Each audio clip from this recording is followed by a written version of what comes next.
Welcome to today's episode of People and Strategy. I'm your host, Mo Fatalbab, President of International Facilitators Organization. People and Strategy is a podcast from the SHRM Executive Network, the premier network of executives in the field of human resources. And each week, we bring you in-depth conversations with the country's top HR executives and thought leaders. For today's conversation, I'm excited to be joined by Nikki Rappaport, CPO at Call Your Mother Deli, the DC chain serving bagels. Welcome, Nikki. Hi, Mo. I'm so happy to be here. Thank you. Great to have you with us. Nikki, let's start with your career. Tell us about your journey and how you became the CPO of this wonderful organization in the food industry. Sure. So my career actually started in marketing, not people and not HR. Started actually originally doing marketing for my university. After I graduated, I was doing experiential marketing and digital marketing for admissions and athletics, which was very fun. But I always also had this passion for food and food writing and had a side project for many years. That's where I did. And that's where I got to know so many great DC food brands and chefs. And then that's how I snuck my way into the industry. So, for my first real job in food, I was the first corporate employee at Cava, which is now a national brand, but at the time we were pretty small. And I led brand and marketing and design and strategy there. I touched all brand touch points and initiatives from menu to technology to employee engagement. We grew Kava quite a bit, and I wanted to do it again. I wanted to team up with another organization that was small and mighty and growing and had a really great product. And I knew the Call Your Mother team, and they had one location, which was one of my favorite places to eat. And they were had their sights set on growing. And we started talking, and it was like, okay, but how do we do this? How do we actually scale?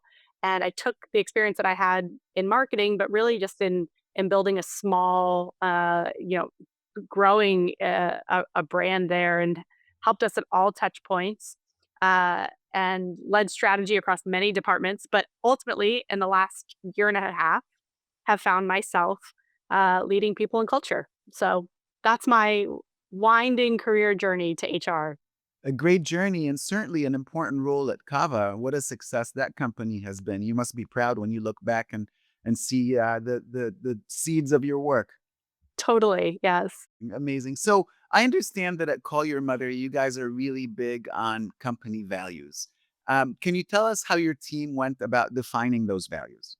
Sure. Well, it was one of the very first things that I did when I joined the team a little over 5 years ago today. And we had this one location I mentioned, and back then, it was a very different time, I think, in dining. It was like pre-pandemic. So me as a guest, even before I worked here, I would wait outside in line for 45, 50 minutes for my bagel sandwich at Call Your Mother. I was so excited to get it. It had just been written up in Bon Appetit and Food and Wine as a best new restaurant. And once you made your way inside, the energy was just electric. The staff was so overly friendly. The food was hot and delicious, and something like that we really didn't have in DC. And so my challenge coming in was capturing all of the magic of this one location that made it so great, so that we could start to replicate it and start to grow and not lose the things that everyone felt were so precious about who we are. So I talked to a lot of people. I talked to all of our team. I talked to our guests. I spent a lot of time with our founders to really distill what made us special. And one thing that came up often with our leadership team was the concept of vibes. The vibes are so good in here, and that was the thing we wanted to be able to really protect and replicate. But without a shared language, we really couldn't do that. So distilled what were the themes of what made Call Your Mother special, and turned it actually into an acronym for vibes, and those became our core values. So now we know what it means when we say, the vibes are good in here, or how to start to build and replicate what that means. Vibe stands for vibrant, integrity, belonging, energy, and seize the moment. Tell us more about that last one. It sounds really interesting. I'm curious how that plays out in a restaurant industry.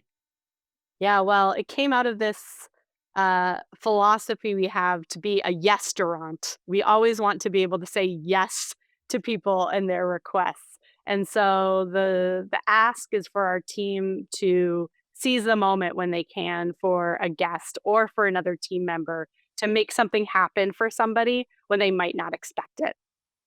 And vibes was V was vibrant? Yes.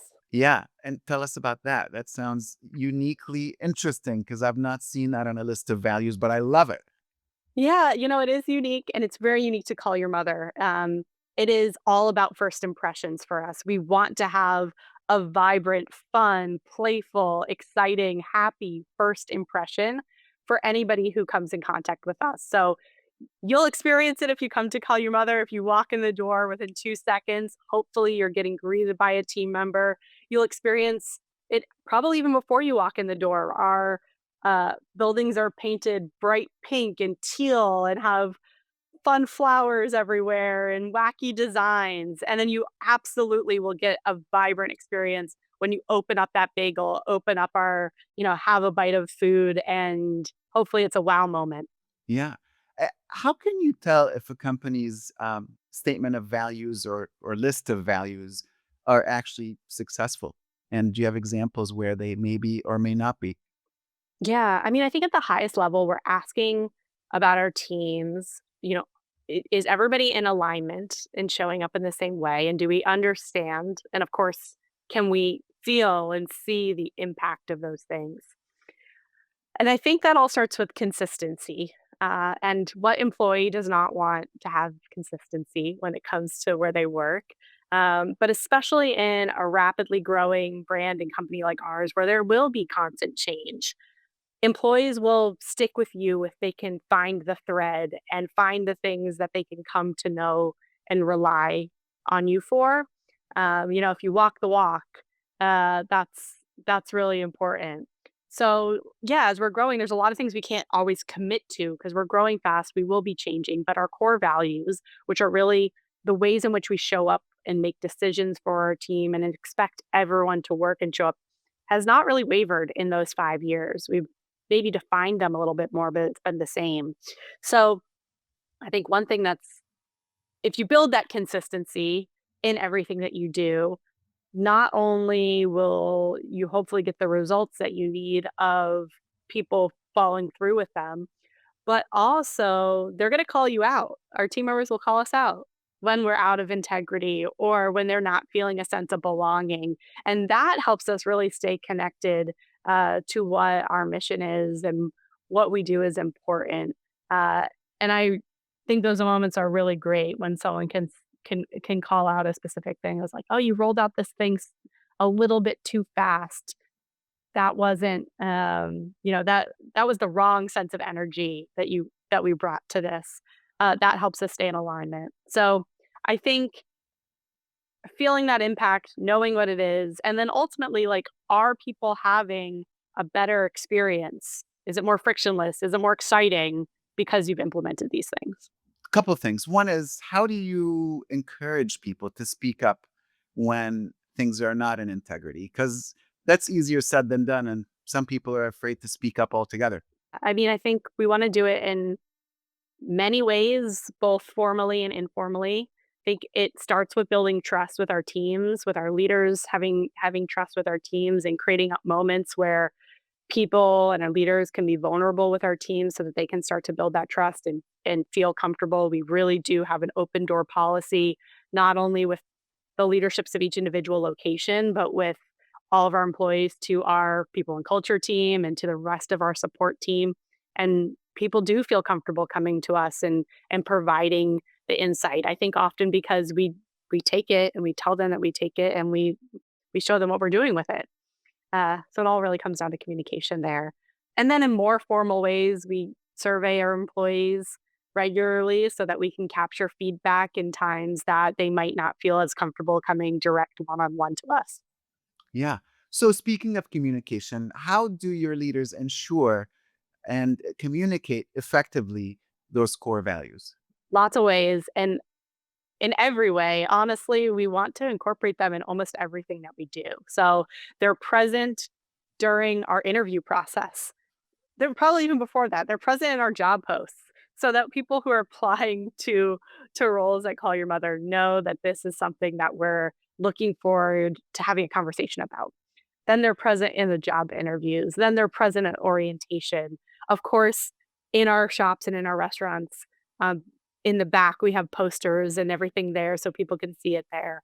Our performance reviews, the evaluation and rubric is based off of these core values. And so it's really, really hard to go, you know, anytime working for us without getting hit with one of them for either a reason why we're doing something or a celebration for an employee of the month or anything because we really try to thread them through everything that we do.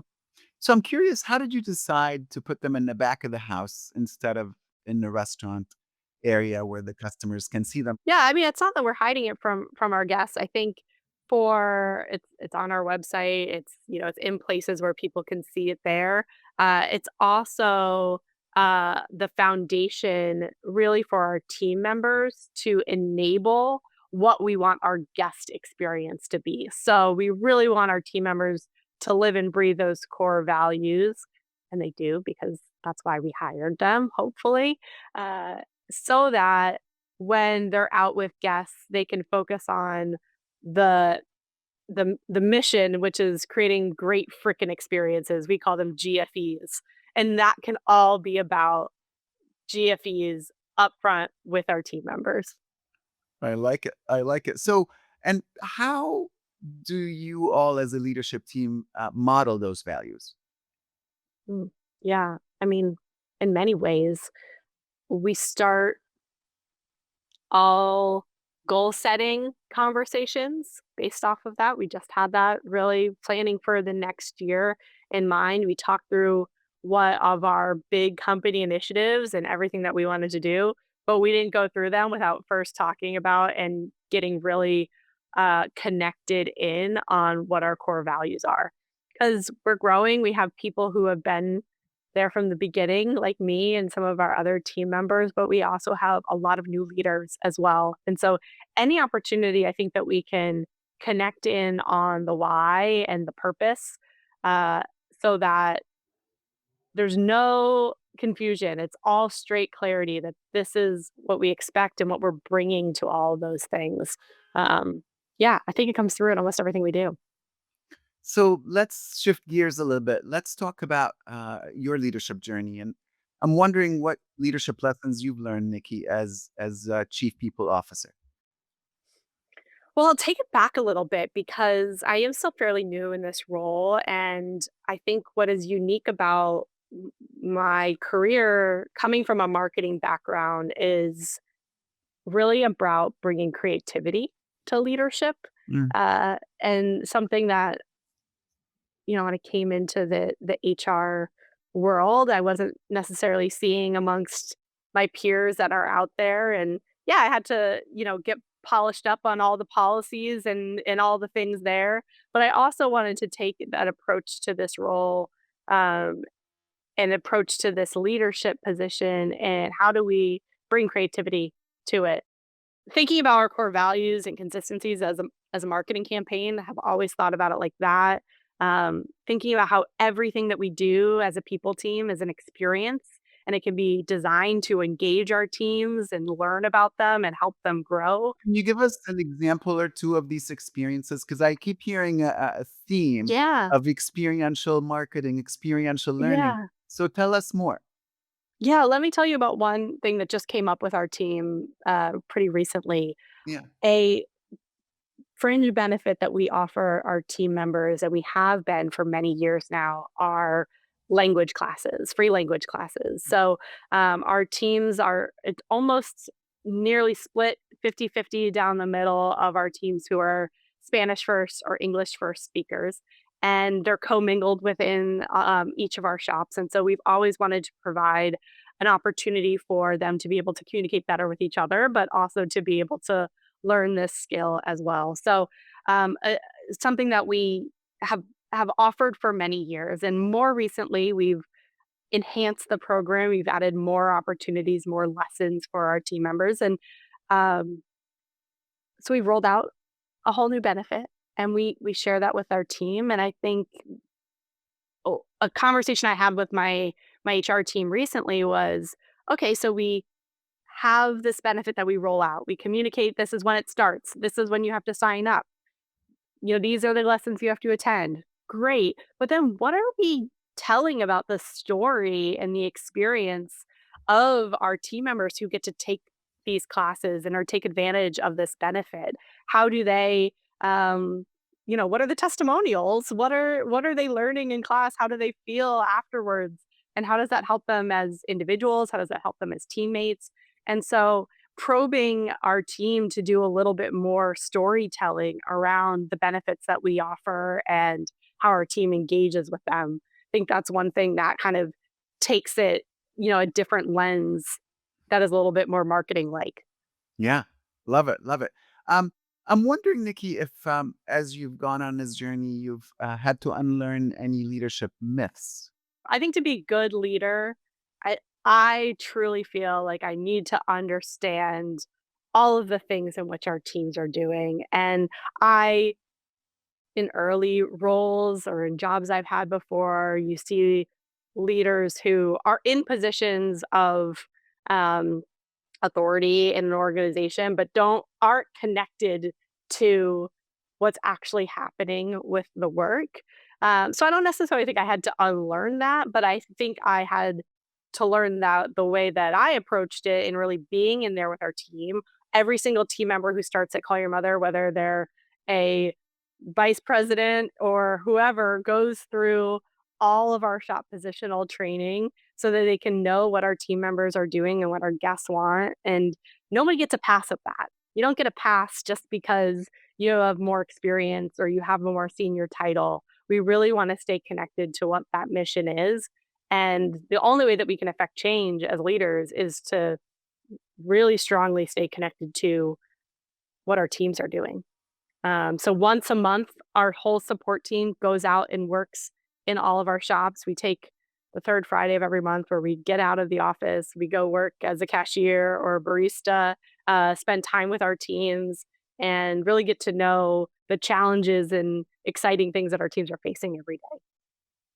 And for those people who don't know the restaurant Call Your Mother, and you said it was like the first of its kind in DC, maybe tell us more about it. Because some people come to DC and they may just need to make a little trip to come visit. I would love that. Yeah. So we're a neighborhood bagel shop and deli. We're known for our outrageous and delicious bagel sandwiches, but we also have amazing coffee and pastry and other sandwiches as well. We have 15 locations now and more on the horizon. The majority of them are in the DMV. So we have locations in DC, Maryland, and Virginia. And then more recently, we've actually expanded to Denver, Colorado. So we have locations out there as well. And hopefully another city is on the horizon soon. Amazing. Thank you. Um, Yeah. so, thinking about leaders looking to create their own company values, what tips do you have for them? Yeah. A couple. So first, let's start with letting you have the information in front of you at your fingertips to be able to already sort of pick out the things that might already be there for us and for you. So, what are you known for? What does your team feel like that you do best or most consistently? What are the things that you're most proud of as a team? Those themes will come to the forefront. So once you have that, keep it simple. I've seen company values that are like paragraphs long where there's 12 of them and it's like how is anyone going to be able to digest that and live up to those things every single day? So keep it simple. For us, that was 5, and we put it in an acronym so everybody could remember it, and it became something that was part of our everyday vernacular. Yeah. And then lastly, I've been saying this, but incorporate them in every opportunity. Put them in your job posts, talk about them during hiring, talk about them during performance reviews and conversations. we use our core values not only from a people function, it's a huge piece of it, but also how we make decisions as a company. How we say yes to the things that and opportunities that we want to take advantage of and try.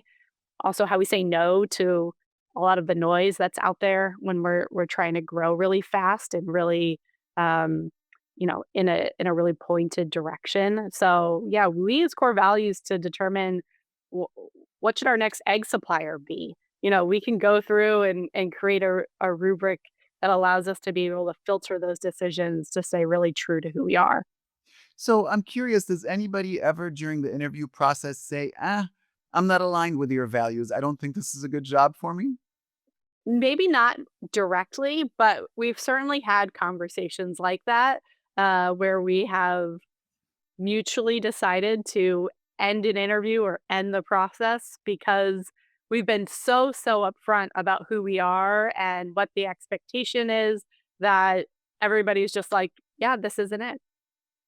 And that's one of our core values, integrity. We're not trying to skirt around or be something that we're not. And I would assume you also make decisions as to who doesn't belong in the company any longer based on those values? Yeah. Yeah. Yeah. It's definitely part of our rubric for um corrective action, for coaching conversations, and literally just gave a training on this right now to our teams about how to spot those moments when people are out of line, in unaligned with our core values, and to start to really understand and recognize the patterns of the impact that behavior, those actions can have on the greater team. Absolutely. I love that. Nikki, what is one piece of advice that has shaped your work or personal life? Cool question. I was thinking back on a conversation I had with my very first boss I had after college, my first job after college. And what she said distilled down to was be curious and learn how to connect the dots. She was the VP at a university with a very wide oversight, and I would be meeting with people from departments all over the place who all had various agendas and point of views. But I could be the person who threaded the needle to anticipate people's problems before they arise, to make experiences more meaningful because I figured out how they matter to a group of people who may not have figured it out for themselves. So I always remember that, and I think it's what I do now. So it was good advice. That sounds like great advice indeed. Nikki Rappaport, thank you so much. A huge thanks to you. And really a pleasure to have you with us. That's where we're going to end it for this episode of People and Strategy. You can follow the People and Strategy podcast wherever you get your podcasts. Also, podcast reviews have a real impact on podcast visibility. So if you enjoyed today's episode, please give us a review to help others find the show. Finally, you could find all our episodes on our website at shrm.org/podcasts. Thank you for listening and have a great day.